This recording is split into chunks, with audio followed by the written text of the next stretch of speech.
Boa tarde, pessoal. Então, como apresentado, meu nome é Lucas. Eu sou enfermeiro na Secretaria Municipal de Saúde de Florianópolis há mais de 6 anos.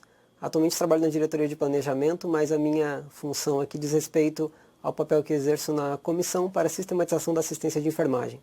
É um grupo, então, de enfermeiros que vem tentando discutir uma forma, eu não diria exatamente diferente, mas talvez um pouquinho mais próximo daquilo que se espera de uma atenção primária de qualidade diante do cenário brasileiro. Tá? Então a minha fala de hoje vai ser um pouco mais geral com relação a esse processo de construção dos protocolos, e aí focando nesse protocolo volume 1, que diz respeito a algumas doenças crônicas.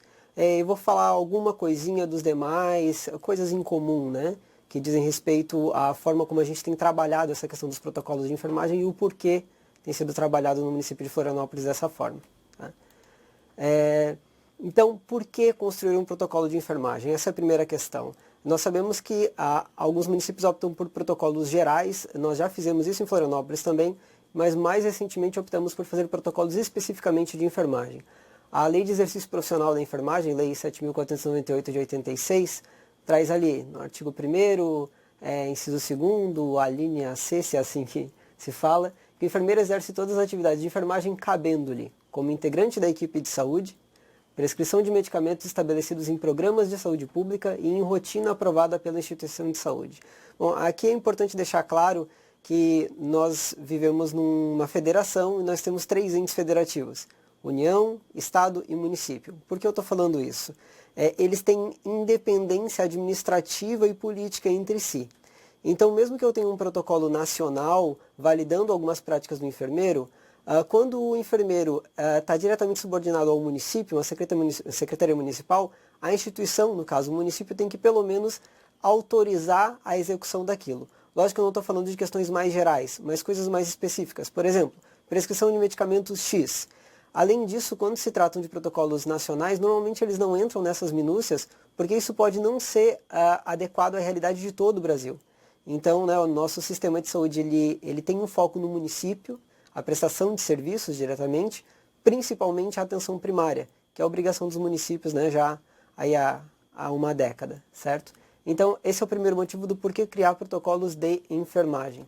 Aqui o segundo motivo fala da resolução do Conselho Federal de Enfermagem 195 de 1997, que quando ela faz referência à Lei de Exercício Profissional, ela traz aí um adendo no seu artigo 1º dizendo: o enfermeiro pode solicitar exames de rotina e complementares quando no exercício de suas atividades profissionais.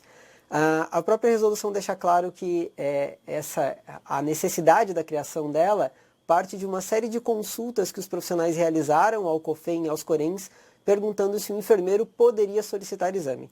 Na Lei de Exercício Profissional deixa claro a questão de prescrição de medicamentos dentro de programas de saúde pública ou rotinas específicas, mas os exames ficam, né, num certo vácuo. Então essa resolução vem para complementar, e aí ela cita uma série de programas de saúde pública vigentes à época, alguns deles ainda existentes e outros que já foram substituídos ou mesmo abandonados por não fazerem mais sentido no momento atual.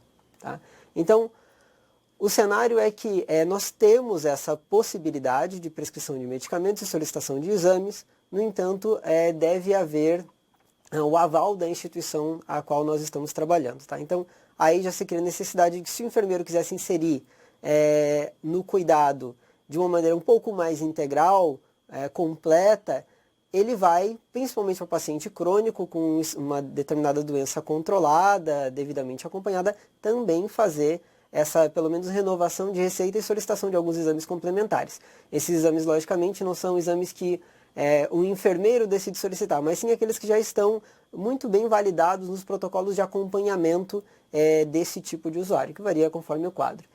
Então, aqui falando um pouquinho do cenário atual, né, nós temos um aumento crescente da inserção do enfermeiro na clínica como membro da equipe de saúde. Isso tem se verificado em outros países onde a atenção primária é mais forte, até mais antiga, mais consolidada do que a nossa, já há uns bons anos. Nós temos como um exemplo importante a Inglaterra, por exemplo, em que desde a década de 70 isso já vem sido muito forte, e mais recentemente eles têm, assim como a Austrália, unidades básicas de saúde que são tocadas integralmente por enfermeiros, ou seja, eu não tenho a presença de médico naquele ambiente. E aí, logicamente, há necessidade de protocolos muito bem definidos para que o enfermeiro possa exercer uma atividade, primeiro, segura e, segundo, de ótima qualidade. Tá? Segundo, há a participação importante da equipe de enfermagem no atendimento à demanda espontânea. Uma palavra muito citada na atenção primária é o acolhimento, né? O acolhimento ao usuário, que ficou mais forte aí depois da constituição da Política Nacional de Humanização, ali em 2003, 2004, né? Humaniza SUS. Boa parte das unidades no Brasil realizam algum tipo de processo de atendimento à demanda espontânea. Então, a demanda espontânea é aquele usuário que chega sem a marcação, né? Ele chega na unidade e diz, eu preciso fazer determinada coisa. Pode ser um serviço básico, vacina, pode ser a retirada de um medicamento, ou pode ser algum tipo de atendimento. Num primeiro momento, a gente sabe que normalmente o usuário diz, eu preciso de uma consulta médica. Não necessariamente seja exatamente isso. Essa é a manifestação mais comum do usuário. Pode ser que o que ele precisa possa ser resolvido por outros profissionais, ou nem seja algo que necessariamente o médico deva resolver. E nós temos ainda uma diminuição das rotinas administrativas do enfermeiro dentro da unidade de saúde, principalmente pela informatização das unidades de saúde, mas também pela melhoria dos processos de gestão do SUS. O SUS é um sistema muito jovem, e conforme o tempo passa, a tendência é que um corpo maior de gestores do SUS seja devidamente formado, né? E essa gestão consolidada faz com que determinadas rotinas administrativas possam ser mais centralizadas, diminuindo essa necessidade do enfermeiro que está dentro da equipe realizar todas essas atividades. Vou dar um exemplo, talvez os municípios aqui com os quais eu esteja falando, os enfermeiros já tiveram que fechar a tal da ficha do SIAB, né? Que tinham que ficar contando o risquinho para ver o número de consultas, o número de procedimentos, depois fazer o consolidado, encaminhar à Secretaria de Saúde para depois exportar. Agora nós temos essa obrigatoriedade de fazer exportação pelo CISAB, boa parte das unidades já está aderindo a algum sistema de prontuário eletrônico, o que é muito bom, nós temos a disponibilidade do eSUS em nível federal, Florianópolis acaba não utilizando ele, utiliza um outro sistema já desde 2002, né, bastante consolidado, mas isso retira boa parte da rotina administrativa do enfermeiro, que normalmente é o responsável por isso. Naquelas unidades que tem coordenador, talvez o coordenador seja o responsável, ele não necessariamente seja o enfermeiro. Bom, e aí algumas possibilidades com a implantação dos protocolos clínicos de enfermagem, né? Nós temos, primeiro, a possibilidade de um aumento da resolutividade das consultas de enfermagem. Segundo, nós temos aí uma abordagem oportunística, principalmente na demanda espontânea. Então, muitas vezes o usuário traz uma demanda numa demanda espontânea, num acolhimento, que o enfermeiro não pode resolver, mas ele tem conhecimento para tal. Aqui eu vou citar como um exemplo emblemático o protocolo volume 2 nosso, que já foi publicado, não é o que eu vou citar hoje diretamente aqui, que é sobre doenças sexualmente transmissíveis. Nós temos recentemente aí um boom, né, um crescimento bastante importante do número de algumas doenças sexualmente transmissíveis. Elas têm importância epidemiológica muito grande, então é fundamental que no primeiro contato eu rompa com cadeia de transmissão.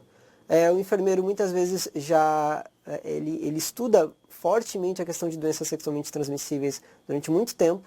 As condutas elas são bastante protocoladas, a abordagem sindrômica, em que eu não preciso identificar necessariamente qual agente etiológico está causando, então é de uma identificação bastante fácil. A OMS, a Organização Mundial de Saúde, recomenda fortemente que a abordagem sindrômica seja utilizada e que o tratamento seja dado no primeiro contato, inclusive por enfermeiros. Tá?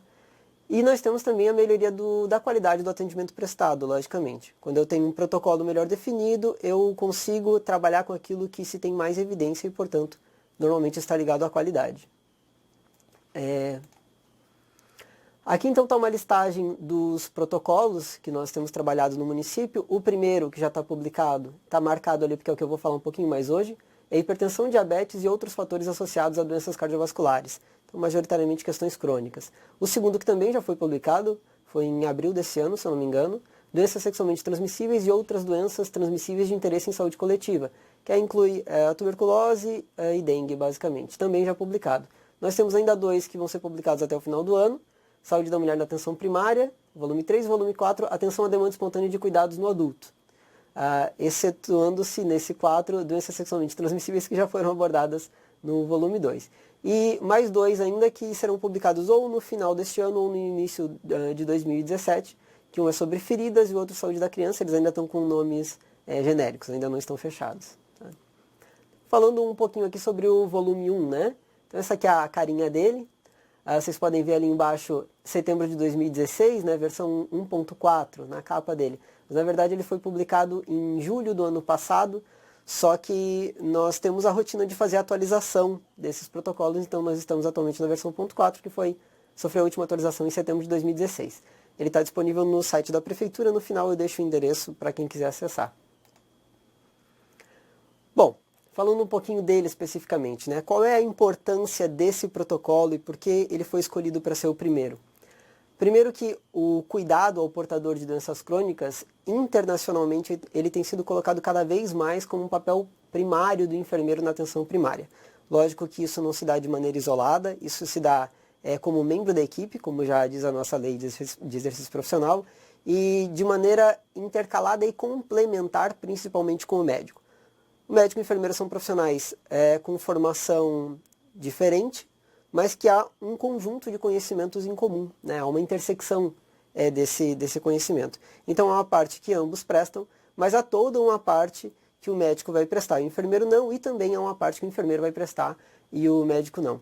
Nós tentamos deixar isso bastante claro no protocolo, de modo que essa possibilidade de fazer prescrição de medicamentos e solicitação de exames complementares não sobrepõe ao cuidado específico da consulta do enfermeiro, né? Então, a gente espera ter conseguido deixar isso bem claro no protocolo e a nossa observação na rede é que isso de fato acontece.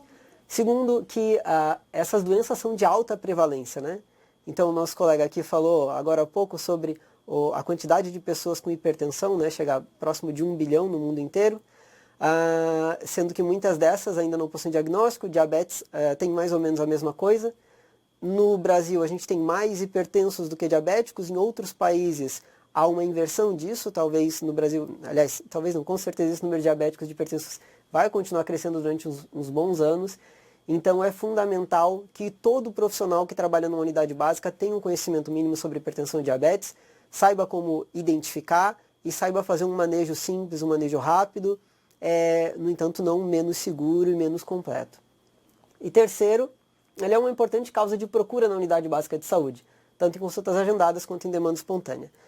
Aqui na demanda espontânea, lembrando sempre dessa questão de abordagem oportunística, né? Se eu não faço uma abordagem ao usuário quando ele me traz uma demanda e eu digo, não, perfeito, ouvi, então, mas nesse momento eu vou ter que marcar uma consulta para o senhor com o médico da equipe e só tem vaga daqui a 3 semanas. O que eu faço nesse meio tempo? Nem sempre as unidades possuem uma equipe com uma capacidade de atendimento suficiente que possa dar uma resposta imediata, forte e resolutiva naquele primeiro momento.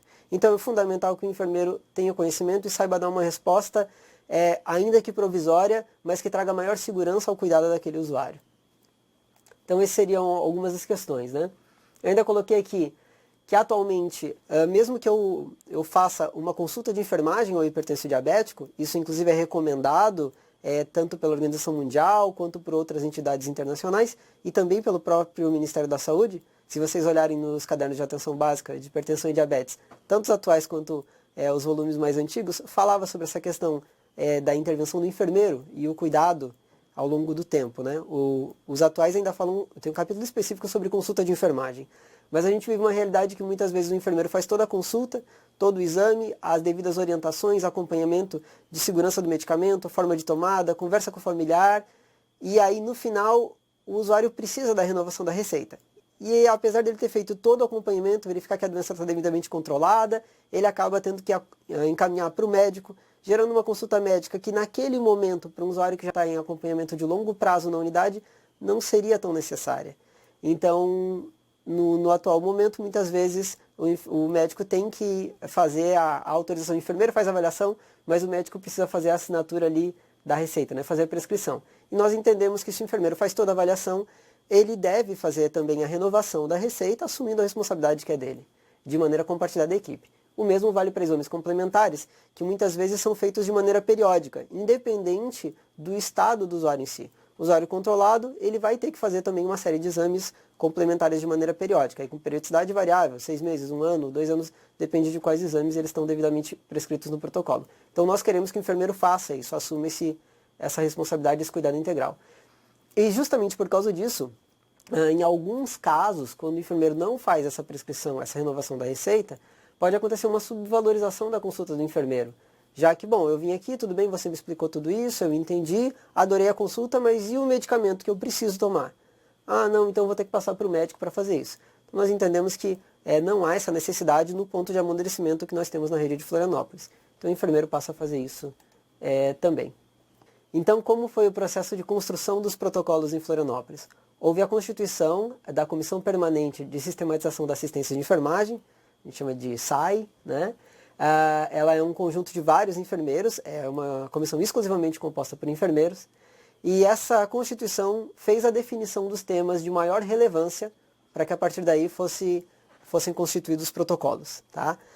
Então, relativo a amadurecimento da rede, capacidade de atendimento dos nossos profissionais, formação deles e também de relevância epidemiológica. Não é à toa que hipertensão, diabetes e depois doenças sexualmente transmissíveis foram os 2 primeiros. Tá?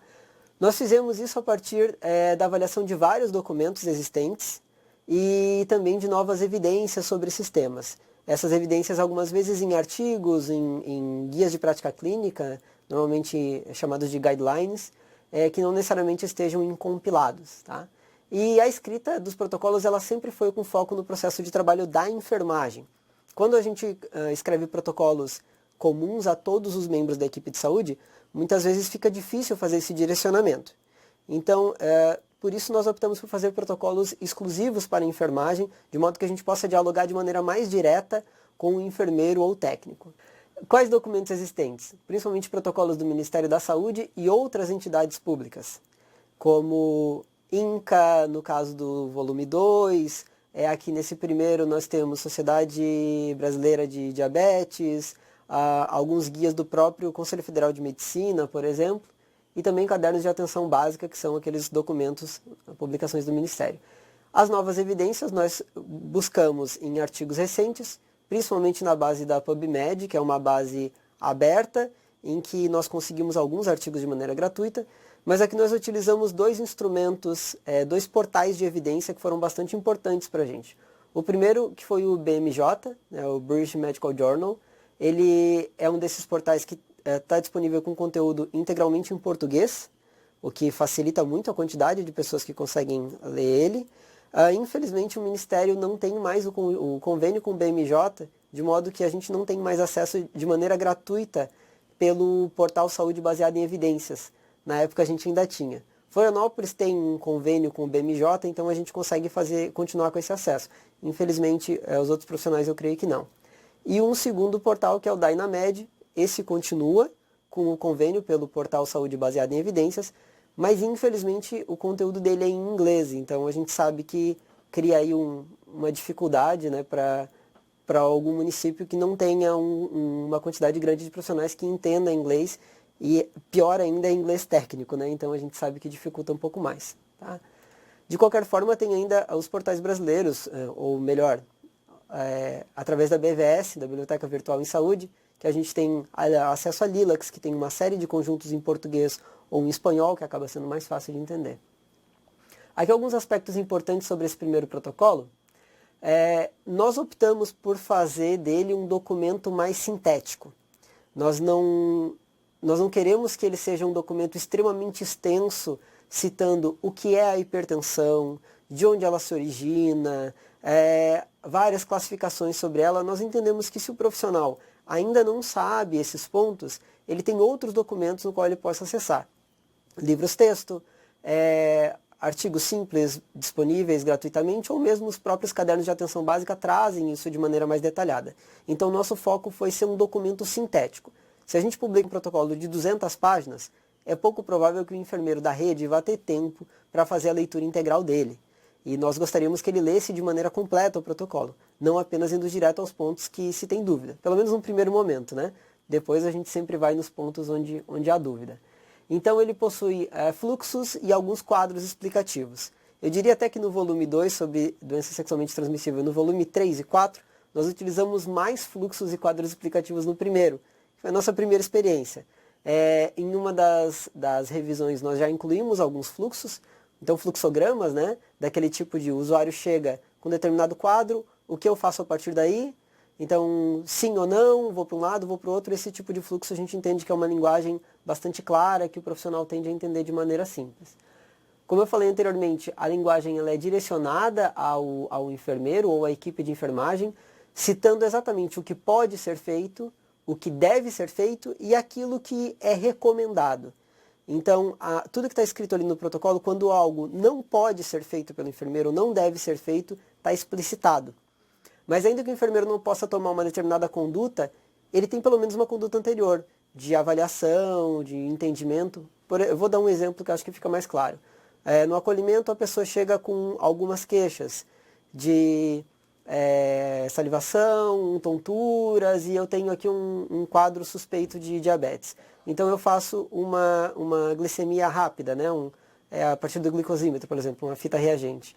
E eu verifico um valor X. Bom, vai ter um fluxo dizendo a partir de qual valor e o que eu faço. Então, entre tanto e tanto, eu vou solicitar uma glicemia de jejum e esperar o retorno. Bom, se for confirmado esse quadro de diabetes, não é o enfermeiro que vai fazer a inserção dessa medicação no primeiro contato. Isso acontece com o médico. Mas aí está escrito ali. O enfermeiro faz até aqui, a partir desse momento é uma consulta imediata com o médico para iniciar a prescrição. E depois disso ele retorna e passa a ter cuidado acompanhado. Então a gente tomou cuidado para fazer essa descrição. Quando ele faz de maneira finalística, digamos assim, ou seja, finalizando a consulta no próprio profissional de enfermagem, quando ele encaminha e quando ele encaminha o que acontece. Nós entendemos que você simplesmente encaminhar fica, né, você gera aí uma certa alienação do que acontece. Eu encaminhei e daí? E daí que ele continua sendo sua responsabilidade junto com o médico e o restante da equipe. Então a gente tomou cuidado para fazer essa descrição. Como eu falei que é um foco no enfermeiro, né, enquanto membro de uma equipe, a gente faz uma revisão periódica. Qual a periodicidade? Bom, normalmente a cada uns 3 meses a gente tenta dar uma olhada de maneira mais minuciosa. Mas sempre que algum membro da comissão vê uma nova evidência, surge uma nova publicação, ele traz para uma reunião, nós temos reuniões mensais, periódicas, né? E verificar se aquilo está condizente com o que existe no protocolo ou não. Nós fizemos a opção por não imprimi-lo, pelo menos nesse primeiro momento, por 2 motivos. Primeiro é o custo, logicamente, fazer a impressão de um protocolo, o volume 1 tem 48 páginas, se eu não me engano. Fazer a impressão de um protocolo em quantidade suficiente para toda a rede tem um custo importante, e a gente sabe que alguns municípios menores seria completamente inviável, inclusive. E há uma frequência de atualização bastante grande. Se nós imprimimos o protocolo, a partir do momento que surge a primeira atualização, aquela versão impressa está desatualizada. E a nossa intenção não é que aquele protocolo seja estanque, fique parado. Nós temos a intenção de atualizá-lo com certa frequência. Ainda alguns outros aspectos importantes, trazendo que o enfermeiro ele é tão responsável pelo adequado controle da doença e bem-estar do usuário quanto outro qualquer membro da equipe. Então, se o enfermeiro é capaz de identificar um quadro de hipertensão ou diabetes, ou mesmo uma pessoa que já tem hipertensão ou diabetes e não está devidamente compensada, ele é tão responsável por a segurança e a conduta com referência àquela pessoa do que qualquer outro membro da equipe. Se falta conhecimento técnico ou se a instituição, por ausência de protocolo, não permite que ele faça a conduta, ele tem que, logicamente, solicitar um outro profissional, aqui normalmente um médico, mas pode ser um nutricionista ou alguma outra coisa. Mas ele não deixa de ser responsável pelo cuidado disso. Isso é um pilar da atenção primária que chama coordenação do cuidado. Além disso, a longitudinalidade, que é outro pilar, demonstrando o acompanhamento. Ele tem que saber o que está acontecendo com aquele usuário. Agora, logicamente, nós entendemos em Florianópolis que o enfermeiro deve possuir conhecimento suficiente para manejo daqueles casos não complicados. No mínimo, verificar se o controle está adequado ou não. Ele tem que saber os valores básicos de referência de determinados exames, quanto é os valores de pressão adequados, como você faz o controle, é uma mensuração? São 3 mensurações? São 5? Em que períodos diferentes? Então isso nós entendemos que o enfermeiro tem que saber. E a renovação de receitas e a solicitação de exames, ela acontece a partir de uma avaliação bastante meticulosa sobre o quadro do usuário. Ela não acontece à revelia. Não vem um usuário dizendo, minha receita venceu, e o enfermeiro diz, perfeito, então eu vou renovar. Está devidamente descrito tudo que ele deve fazer de maneira concomitante àquela consulta, àquela renovação, e aliás ele só renova se todas aquelas condições forem completadas, né? Forem concluídas. E sempre com foco aqui na segurança do usuário. Falando sobre a estrutura básica, então, a parte de hipertensão e diabetes, que são os 2 primeiros capítulos e são os principais, nós temos uma parte de diagnóstico, aí faz uma diferenciação entre rastreamento e investigação clínica, né? Isso até hoje nas nossas capacitações ainda acontece eventualmente alguma confusão, mas é importante que fique bastante claro que rastreamento é exame em pessoa sem queixa. Esse exame pode ser um exame complementar, um exame de sangue, de imagem, ou ainda é um exame clínico. Mas é exame em pessoa sem queixa. E investigação clínica é quando eu faço exames ou condutas a partir de uma queixa do usuário. Então, se a pessoa chega dizendo que eu estou me sentindo tonto, estou me sentindo fraco e eu suspeito que isso possa de alguma forma ter relação com diabetes, eu estou fazendo uma investigação clínica. Agora, se a pessoa tem mais de 50 anos, nunca fez um exame de glicemia e eu entendo que pelas rotinas de rastreamento eu devo solicitar, então a pessoa não precisa me trazer uma queixa, eu vou solicitar mesmo que ela não tenha nenhuma queixa. Um exemplo bastante simples de rastreamento é o que a gente faz com câncer de colo de útero. A pessoa tem idade a ser feito o rastreamento, ela não diz que está com necessariamente uma queixa, mas mesmo assim eu vou fazer a coleta do exame preventivo e vou mandar para o laboratório. Então ela não tem queixa nenhuma. Agora, a partir do momento que ela traz uma queixa, daí eu faço investigação clínica. Dentro desse mesmo protocolo tem uma parte sobre medicamentos, quais podem ser prescritos e a dose máxima, com foco principalmente na segurança. E se eu receber uma receita cuja dose máxima, prescrita pelo médico, ultrapasse essa? A nossa orientação é que o enfermeiro não renove, mas ele encaminhe para o médico e converse com o médico da equipe sobre a necessidade de reavaliação daquele quadro, já que a dose está superando a dose máxima, já está entrando em dose tóxica.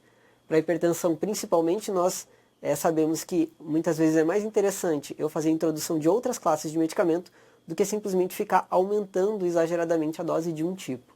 E ainda os exames complementares, incluindo a periodicidade e os valores padrão para análise e a partir de que momento eu tomo determinada conduta, como fazer encaminhamento para um outro profissional. E aí nós temos outros 3 capítulos, um sobre tabagismo, outro sobre, eu botei consumo de álcool, mas muito mais o abuso de álcool, e o outro sobre rastreamento com foco em risco cardiovascular, que todos esses elementos possuem ligação bastante próxima com hipertensão e diabetes. Então, aqui eu já falei alguns das questões, né? Há uma série de condições gerais e também condições específicas diante as quais o enfermeiro pode tomar as condutas. Então, condições gerais, por exemplo, algumas questões bastante básicas. Por exemplo, que o usuário esteja presente à consulta. O enfermeiro não vai fazer renovação da receita porque um parente trouxe uma receita, uma prescrição de medicamentos vencida. Nós entendemos que o usuário deve ser avaliado no momento da prescrição, então, a condição geral é que o usuário esteja presente no momento da consulta. Outras condições específicas é que, por exemplo, no caso de um diabetes, que ele faça o exame dos pés do diabético, ou que ele verifique outras possibilidades de diminuição de sensibilidade. Então isso é uma condição específica para a questão de diabetes. Tá? Há uma série de condições. Inicialmente nós até achamos que ele ficou bastante restritivo por causa dessas condições. O enfermeiro tem que fazer uma série de questões e não pode renovar em uma série de outras, mas nós entendemos que a segurança do usuário deve vir antes de qualquer outra questão. E ainda há alguns instrumentos que ajudam na avaliação e tomada de decisão. O CAGE e o Audit, que são instrumentos relacionados ao consumo de álcool, uso de tabaco, e também o Score de Framingham, que é um score utilizado para avaliação de risco cardiovascular. Ele no início, a primeira vez que você olha, ele é bastante complicado, porque ele traz uma série de pontuações para condições, por exemplo, se a pessoa tem diabetes, se a pessoa tem hipertensão descompensada, se a pessoa é obesa, se a pessoa é sedentária, aí você vai somando os pontos e define se ela tem um risco cardiovascular baixo, intermediário ou alto. Muitas vezes isso não acontece nas unidades básicas, é algo de fundamental importância porque isso te ajuda a estratificar esses usuários crônicos. O hipertenso, que está devidamente compensado com risco cardiovascular baixo ou intermediário, ele deve ser manejado de uma determinada forma. Esse usuário, ele pode se dar de maneira mais independente, digamos assim. Agora, aquele hipertenso diabético descompensado que acaba tendo um risco cardiovascular bastante alto, esse usuário, ele deve ser acompanhado de maneira mais próxima. Por que nós estamos falando isso? Eu estou falando isso. Porque nós sabemos que em alguns casos, as unidades tratam de maneira indiferenciada hipertensos e diabéticos. E há um conjunto muito grande de variáveis dentro desse grupo de pessoas. Não, em alguns casos a gente sabe, inclusive, já fizemos isso aqui no nosso município, inclusive, de que nós temos o dia dos hipertensos, e aí a gente cria uma entrada extremamente facilitada, inclusive para usuários que não precisam de consultas com uma periodicidade tão grande. Então nós temos que fazer uma estratificação e entender quem é esse hipertenso e quem é diabético, quem é o diabético, para saber que eles não são necessariamente enquadrados em um grande bolo comum. Aqui então é uma lista sobre alguns dos medicamentos e exames, tem alguns outros no protocolo, que o enfermeiro pode fazer renovação, lembrando, né, contanto, que ele cumpra todas as condições gerais e as específicas para aquele determinado quadro. Então, atenolol, propranolol, hidroclorotiazida, enfim. Aqui estão os mais comuns e aqueles que nós temos disponíveis na nossa rede, né? E aqui os exames complementares, boa parte dos exames de rotina para hipertensão e diabéticos, eles são comuns, mas há alguns casos em que eu vou solicitar só para hipertensão ou só para diabetes. O primeiro ali, né, HbA1c, que é a hemoglobina glicosilada, às vezes chamada de hemoglobina glicada, ele é solicitado como exame de acompanhamento do diabético, né? Não do hipertenso. Eu vou solicitar, se eu estou suspeitando, ou como rotina, a glicose de jejum, tá? Então todos esses são exames que o enfermeiro pode solicitar. Lembrando que a conduta, a partir deles, está descrita no protocolo, a maneira como o enfermeiro vai se comportar, né? vai orientar o usuário com o retorno desses exames, tá? Se for muito alto, normalmente encaminhar para avaliação do outro profissional, ou até a introdução de algum outro medicamento. Se for normal, aí ele pode dispensar o usuário com orientações e rotinas de segmento. Aqui eu trouxe para vocês entenderem dois gráficos sobre o uso dos nossos protocolos, tá? Então esse primeiro é o número de usuários para os quais foi prescrito o medicamento ou solicitado o exame complementar do protocolo volume 1. Lógico, em Florianópolis nós temos um sistema de prontuário eletrônico já há muitos anos, nós temos já um certo domínio da base de dados dele, então isso facilita que a gente possa fazer esse acompanhamento. Talvez em algum outro município que não consiga realizar dessa forma, tenha que fazer algum tipo de levantamento manual, né? Então, ali embaixo, né, no eixo X ali está 8 de 2015, 9 de 2015, isso aqui é o mês e o ano, tá? Então nós assinamos ele em julho, e aí a gente tem o acompanhamento a partir de 8 de 2015, até agora o final de outubro de 2016, tá? Vocês notem que a linha azul, ela que é aquela que sobe e desce várias vezes, ela é o número de usuários para o qual foi prescrito ou solicitado o exame no mês. E a laranja, aquela retinha, é uma linha de tendência, né? Então, a linha de tendência é a partir de um cálculo que demonstra para onde está indo. Tem vários sobe e desce, né? Deixa eu explicar esses desces. O primeiro desce ali em dezembro de 2015, que é quando houve um pequeno recesso de final do ano. E além disso, vocês sabem que Florianópolis é uma cidade litorânea, principalmente, litorânea. Muitas das unidades estão localizadas em regiões de praia ou próxima, e a gente tem uma quantidade muito grande de usuários residentes que acaba trabalhando dia e noite durante a temporada. Então, os nossos usuários residentes, eles acabam diminuindo a frequência de ir para a unidade. Então, isso é natural. Depois, ali em março, a gente tem um outro vale.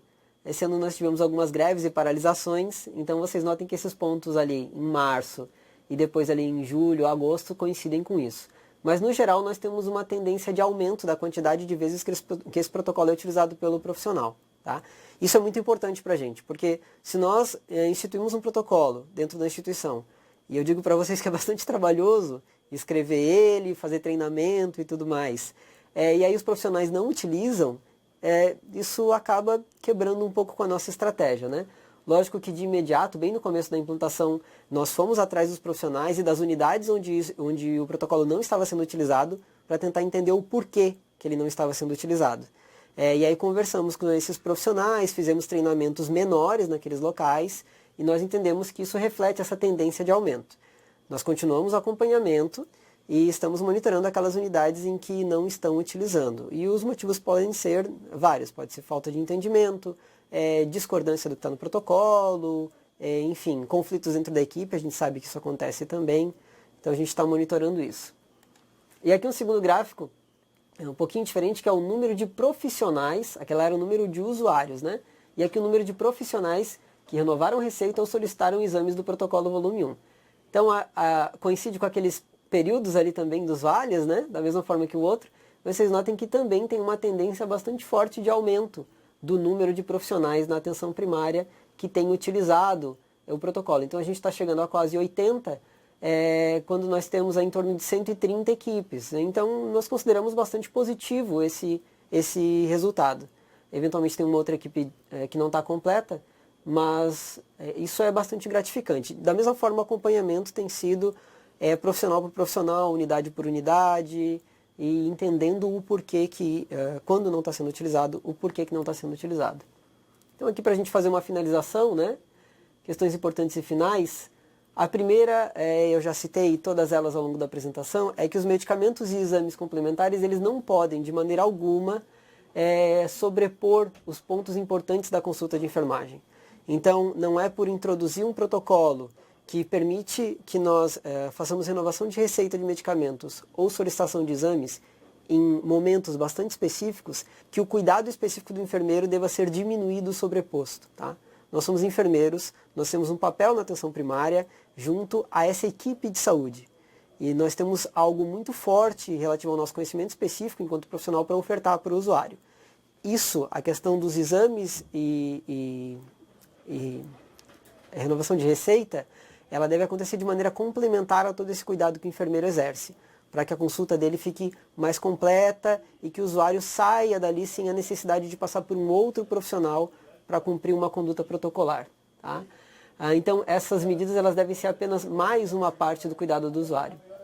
A outra questão é que, na introdução do protocolo, é fundamental que a equipe que está fazendo essa introdução, essa escrita do protocolo, esse treinamento, tenha um conhecimento profundo da rede de saúde e dos profissionais que estão nela. Então, nós sabemos quantos dos nossos profissionais possuem formação específica, por exemplo, em saúde da família, seja por especialização, seja por residência, ou mesmo mestrado ligado à área, e isso favorece muito a forma como nós vamos dialogar com esses profissionais. Você simplesmente introduzir um protocolo, sem dialogar com os profissionais, sem saber quem eles são, sem dar o devido treinamento, é lógico que esse protocolo não vai ser adotado. Aqui na conversa aconteceu inclusive com os médicos, na verdade, para entender quais seriam os possíveis entraves com relação à introdução desse tipo de protocolo, porque nós sabemos que age também nessa parte de intersecção do trabalho entre médico e enfermeiro. E sempre a segurança do usuário e a qualidade do atendimento devem ser a principal preocupação. Tá? Nós nunca tiramos isso da cabeça. E é por isso que o protocolo 1, principalmente no momento do lançamento dele, mas também continua sendo bastante restritivo. Há vários casos em que o enfermeiro não vai fazer renovação da receita. Por exemplo, se faz muito tempo que o usuário não frequenta a unidade, ele não vai fazer renovação da receita. Ele tem uma exceção, ele faz a renovação por até um mês, para o usuário não ficar sem a medicação, mas o usuário tem que sair daquela consulta com uma outra consulta, uma consulta com o médico, para que seja feita uma avaliação médica naquele caso. Da mesma forma, se os exames complementares que servem para a rotina de acompanhamento do quadro também, eles não são realizados há muito tempo, o enfermeiro tem que, antes de tudo, solicitar esses medicamentos para fazer a avaliação, ou se o hipertenso não traz um controle de hipertensão, ou se de repente na própria consulta a pressão está elevada, eu solicito um acompanhamento mais próximo e faço uma renovação por um período maior, para daí sim se tomar a conduta. Então é uma série de casos, sempre com foco na segurança do usuário e na qualidade do atendimento. Então, era isso que eu tinha para falar nesse momento, pessoal. Passamos para perguntas agora? União do Oeste quer saber se os cadernos de atenção básica número 28, acolhimento à demanda espontânea 1 e 2, podem ser utilizados pela enfermagem na UBS. E se há necessidade de aprovação e se sim, por quem? A princípio sim, há necessidade de aprovação pelo que eu citei no começo. Foi solicitado consulta ao Conselho Regional e o entendimento é que sim, porque eles não são protocolos da instituição de saúde. Aí vocês dizem, bom, mas é o Ministério da Saúde. Pois é, mas os entes federados, o município determina como as coisas acontecem dentro dele. Além disso, o protocolo de acolhimento à demanda espontânea, se vocês observarem os fluxos, vocês vão verificar que há vários casos em que ele está incompleto. Como assim incompleto? Ele tem um fluxo determinando que o enfermeiro faz alguma coisa e nesse quadro onde o enfermeiro faz alguma coisa, está descrito, faz mediante o protocolo da instituição. Ou seja, em vários casos descritos nesse caderno de atenção básica, também há necessidade de a instituição dizer como aquilo vai acontecer. Então, o nosso volume 4, que é acolhimento à demanda espontânea, nós utilizamos o caderno de atenção básica como fonte primária, mas nós tentamos preencher essas lacunas. Então, nós estamos dizendo o que o profissional vai fazer diante daquele determinado quadro. Mas, sim, a princípio ele precisa de autorização da instituição. Esse é o entendimento, pelo menos, né? Joinville pergunta se as equipes de Florianópolis têm total controle dos seus pacientes diabéticos e hipertensos. O que eles querem dizer? Que os pacientes dos pacientes do seu território, monitoramento dos indicadores de qualidade do acompanhamento. Esses dois pontos. Para responder de maneira bem breve, total, não. Isso não acontece. A existência do prontuário eletrônico nos ajuda bastante isso, né? Uma vez que você atende aquele usuário como hipertenso diabético, ou você finaliza a consulta com um CID que diga respeito à hipertensão e diabetes, é possível que a gente extraia esses dados para fazer uma listagem. Mas na maior parte dos casos, as equipes possuem planilhas em separado por ter maior flexibilidade com os dados dessa pessoa, tá? Muitas delas sinalizam quando foi a última bateria de exames, quando foi a última renovação de receita, a última consulta, se esse usuário, por exemplo, faz acompanhamento num especialista focal, né, um cardiologista, um endocrinologista de maneira complementar. Mas isso varia muito de equipe para equipe, infelizmente. Nós estamos num processo de alteração do sistema de prontuário eletrônico e que deve entrar em funcionamento em abril, aproximadamente, e nós estamos criando alguns instrumentos para facilitar esse conjunto da equipe. Então, como um painel de monitoramento, de modo que ela consiga ter um acompanhamento melhor desses usuários. Tá? Então, total acompanhamento, infelizmente não. Com relação ao monitoramento de indicadores, alguns dizem respeito a isso. Nós temos acompanhamento no nível municipal e no nível de unidade. Em equipe, especificamente, nós temos um pouco de dificuldade justamente pela forma como nós armazenamos os dados no prontuário eletrônico. Então, a gente tem acompanhado por unidade. Esses dados, esses indicadores, eles são encaminhados quadrimestralmente para as equipes, mas eu confesso que a forma como as equipes têm trabalhado esses dados, a nosso ver, aí falando como membro da diretoria de planejamento, tem sido muito, muito diferente de equipe para equipe. Então, nós temos desenvolvido um trabalho junto com a atenção primária para tentar melhorar cada vez mais esse acompanhamento, que nós entendemos que é fundamental, né? Nós trabalhamos nos últimos anos fortemente com relação à ampliação do acesso, mas nós precisamos continuar de maneira cada vez melhor o acompanhamento desses usuários crônicos. A introdução do protocolo nos ajuda com relação a isso, nós entendemos, e também o guia de prática clínica chamado PAC, que é tanto para médico quanto enfermeiros, que também nos ajuda nesse sentido.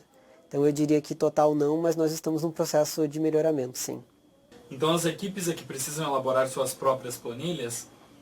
Elas não precisam, mas de maneira geral elas têm feito isso. Justamente porque o nosso sistema de prontuário eletrônico ele é bastante antigo e os instrumentos que ele dá para as equipes têm sido entendido pelas equipes de que eles não são tão bons quanto poderiam. Então nesse momento de transição, muitas equipes têm sim feito algumas planilhas para acompanhamento disso. Os distritos, que são regiões de saúde aqui em Florianópolis, na verdade, né? Algumas vezes eles disponibilizam instrumentos relacionados a isso, mas nesse momento são planilhas sim. As equipes têm feito uso de alguns mecanismos de armazenamento online para compartilhamento entre os membros da equipe. Nós temos internet em todas as unidades, então isso facilita bastante. Mas nós esperamos que com a introdução do novo sistema de prontuário eletrônico isso não seja mais necessário. Mas sim, nesse momento intermediário, as equipes têm feito uso de planilha sim. O pessoal de União do Oeste comentou aqui sobre a dificuldade, né, dos municípios pequenos em elaborarem seus protocolos de enfermagem, pois a demanda é grande e o tempo é pouco. Aí ficou registrado o comentário do pessoal. Posso fazer uma... Sim, então, pessoal de União do Oeste, nós sabemos disso, né? Boa parte dos profissionais que trabalham em Florianópolis já trabalharam em municípios pequenos e a gente sabe que havendo um conjunto menor de enfermeiros é inclusive mais difícil para você tirar dúvidas, né? Discutir com um colega, que aqui acontece de maneira muito fácil, mas em municípios pequenos de fato é bastante complicado. Então, pensando nisso, a nossa responsável técnica de enfermagem, Lizimara, que é conselheira do COREM, Conselho Regional de Enfermagem, né, aqui de Santa Catarina, fez uma proposta com relação ao COREM e o COREM achou muito interessante de que esses protocolos eles possam ser validados pelo próprio COREM e disponibilizado como sugestões para os outros municípios. Então, a gente espera que esse processo seja concluído aí até metade do ano que vem, talvez, de modo que os municípios tenham um protocolo para se inspirar, ou se vocês entenderem que o nosso protocolo atende completamente às necessidades de vocês, que o gestor local possa simplesmente validá-lo também como um protocolo para o município de vocês. Então essa foi uma preocupação nossa quando nós fizemos o desenvolvimento, até porque nós entendemos que o SUS ele é mais municipal do que qualquer outra coisa nesse momento, né, principalmente na atenção primária, e que se você não tiver uma rede de serviços que preste um serviço de qualidade para os usuários, você acaba tendo locais onde a saúde é muito boa e locais onde a saúde é muito ruim. E o nosso interesse é que a gente possa fazer com que a rede de saúde de Santa Catarina inteira seja a mais adequada possível. Logicamente, se o município entender que o protocolo, como ele foi feito em Florianópolis, olhando para a rede de Florianópolis, ele pode não ser completamente adequado aos outros municípios, inclusive a União do Oeste. E aí vocês vão ter que fazer algumas modificações. Mas então tá em processo, a gente espera que isso possa ajudar vocês. Monte Carlo pergunta, o Conselho Municipal de Saúde também precisa aprovar o protocolo ou não há necessidade? Não há necessidade, é o gestor local, né? A gente sabe que em alguns casos há conflitos entre a Secretaria Municipal de Saúde e o Conselho para o entendimento do que o Conselho precisa aprovar e aquilo que pode passar sem que ele seja aprovado. Nós fizemos, a aprovação aconteceu por meio do secretário municipal de saúde, inclusive em cerimônia com o prefeito, mas nós fizemos questão de falar para o Conselho Municipal de Saúde desde antes dele ser aprovado. Então, ele sempre entendeu como que estava acontecendo o processo.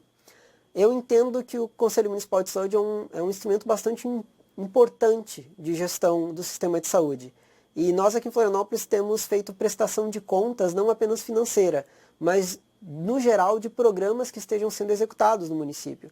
Então, antes de o protocolo ser completamente construído, o Conselho já sabia que a gente estava fazendo.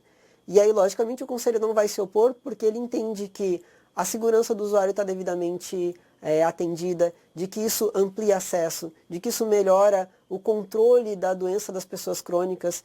Então, de maneira alguma, o Conselho no nosso município foi contrário a isso. Mas, a princípio, não. É o gestor do município que autoriza. Então, seria o Conselho, o secretário municipal de saúde mesmo.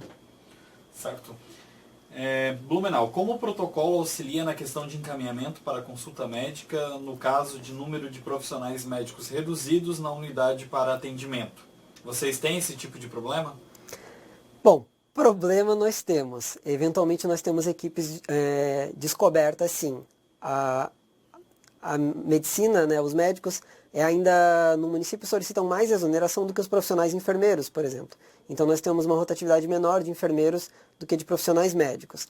Agora, pensa numa unidade em que naquele momento está sem médico nenhum e o usuário chega com uma receita vencida, né?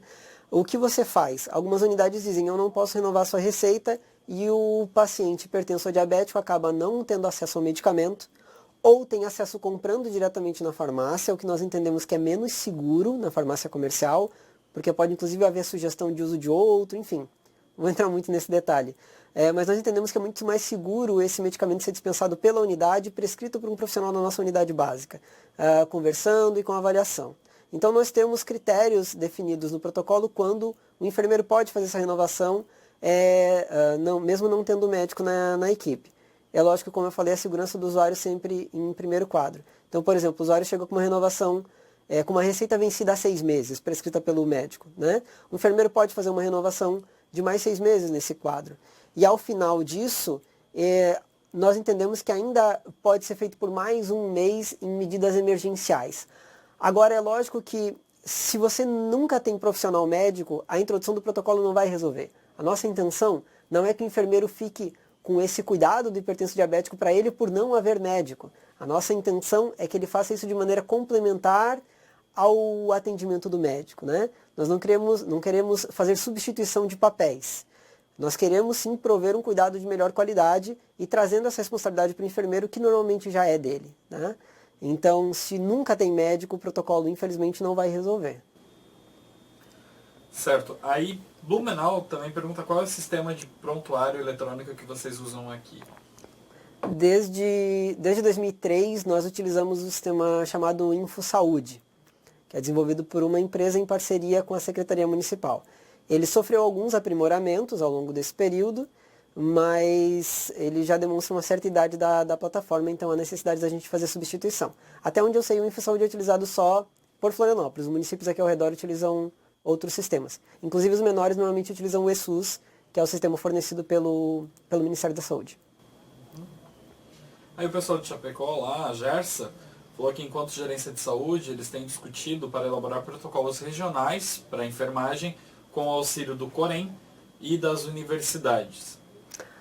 Ficamos muito felizes, pessoal da Gersa. A gente acha muito melhor que a saúde seja constituída como rede realmente regional do que dentro de cada um dos municípios. Nós entendemos que isso é muito melhor.